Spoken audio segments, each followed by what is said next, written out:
Iya, jadi ini tuh tafsiran Syekh Jalaluddin As-Suyuti, pengarang kitab Tafsir Jalalain, bahwa yang dimaksud buah khuldi itu adalah gandum. Oh, gandum. Pada saat itu. Jadi beliau menafsiri buah khuldi. Mungkin kan kita bertanya-tanya, apa sih khuldi itu? Iya. Sejenis pohon apa? Oh, ditafsiri tuh kok sama para ulama. Itu teh khuldi teh gandum atau kalau nggak gandum kurma gitu. Jadi Berarti itu gitu. yang Dari Ustaz, gimana atau anggur ya? Gimana? berarti itu Rada yang dilarang. putus-putus. Yang dilarang kan buah huldi. Itu berarti Iya, kan yang dimaksud buah huldi itu berarti itu yang dilarang. iya betul. Oh, Kalau oh di maka dunia kan, kalau di dunia kurma dan anggur itu ya kan boleh. Jadi ya teh huldi teh cenah sejenis kurma oh iya. atau anggur. Mm, Ya, makasih Ustaz. Iya. Wallah. Wallahu alam yang sebenarnya. Tapi begitu menurut para ulama. Kalau dirunut itu dari apa namanya pasti ada riwayatnya. Cuma saya belum ngecek di tafsir-tafsir yang lain. Tapi saya ngelihat di tafsir Jalalain ini memang khuldi itu ditafsiri ya ini kurma, anggur ya atau gandum. Dan juga di tafsir yang lain saya buka tafsir Munir karangan Syekh Wahbah Zuhaili juga ditafsiri itu sama kurma apa gandum atau anggur atau kurma gitu. Seperti itu. Tapi itu adalah hal goib.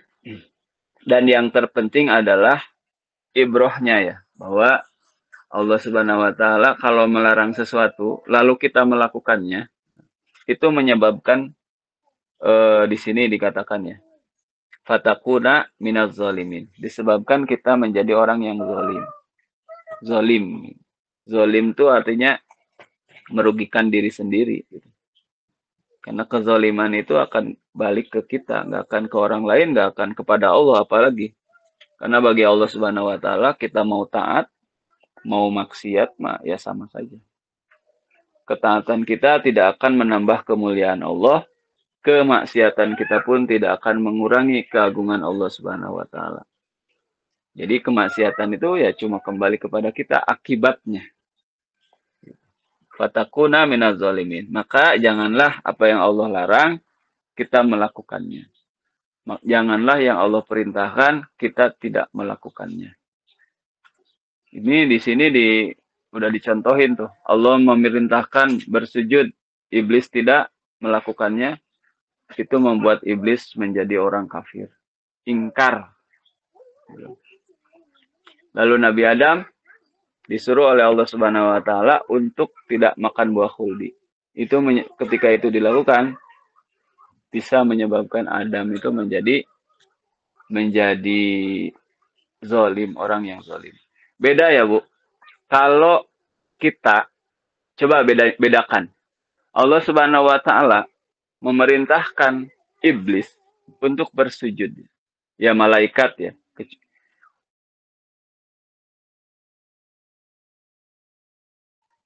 Tidak melakukannya karena keingkaran.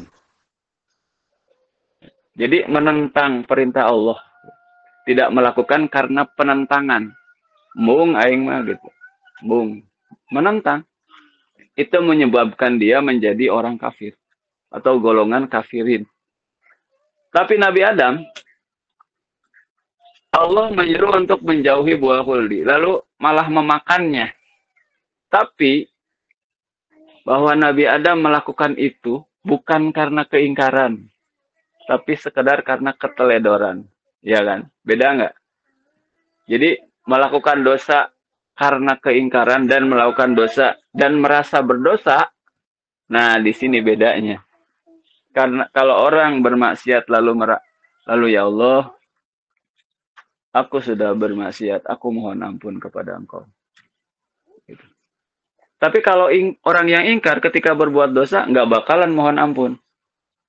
Nah, ini bedanya orang ahli surga dan orang ahli neraka. Gitu, Bu. Jadi orang yang melakukan dosa tapi dia merasa merasai bahwa dia melakukan dosa itu masih banyak harapan untuk rahmat Allah Subhanahu wa taala itu sampai kepada mereka gitu. Nah, di sini Nabi Adam pun demikian. Cuma maksiatnya Nabi Adam itu ini nanti ada penjelasannya lebih banyak ya, Bu. Lumayan rada panjang. Jadi kayak lah di pertemuan berikutnya. Karena Nabi itu kan maksum. Ada pertanyaan, kenapa Nabi itu maksum? Tapi Nabi Adam melakukan kemaksiatan ini. Gitu ya. Tapi ya cukup dulu lah sampai di sini. Wallahu a'lam bishawab. Rabbi anfa'na bima 'allamtana, Rabbi 'allimna alladhi yanfa'una. Rabbi faqihna wa faqih ahlana wa qarabati lana fi dinina. Tawassalna bi ta'alumi, tawassalna bi ta'alim. Antarzuqnal wasi'ah wa antarzuqnal aman. Alhamdulillah. Cekapnya ibu-ibu. Mudah-mudahan ada manfaatnya. Amin ya Allah ya Rabbal alamin. Pak Ustaz. Assalamualaikum warahmatullahi wabarakatuh. Waalaikumsalam.